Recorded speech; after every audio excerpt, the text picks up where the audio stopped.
16ನೇ ದಿನದ ಯುದ್ಧ ಸುಯೋಧನನನ್ನ ಸಂಪೂರ್ಣವಾಗಿ ಕೆರಳಿಸಿಬಿಟ್ಟಿತ್ತು. ಅವನು ತನ್ನ ಪ್ರೀತಿಪಾತ್ರ ತಮ್ಮನನ್ನ ಕಳ್ಕೊಂಡಿದ್ದ.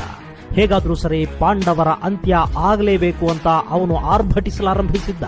ಪ್ರಾಣಮಿತ್ರನ ಚಡಪಡಿಕೆ ನೋಡಲಾಗದೆ ಕರ್ಣ, ನಾಳೆನೆ ನಿನ್ನ ಅಭಿಲಾಷೆ ಈಡೇರುತ್ತೆ, ಚಿಂತೆ ಮಾಡಬೇಡ ಅಂತ ಸುಯೋಧನನಿಗೆ ಮಾತು ಕೊಟ್ಟಿದ್ದ. ನಿನ್ನ ಮೇಲಿನ ನಿಷ್ಠೆಗೆ ನಾಳಿನ ರಣಭೂಮಿ ಸಾಕ್ಷಿಯಾಗಲಿದೆ, ನೀನು ಭಯ ಪಡುವ ಅಗತ್ಯ ಇಲ್ಲ ಅಂತ ಭರವಸೆ ಕೊಟ್ಟಿದ್ದ.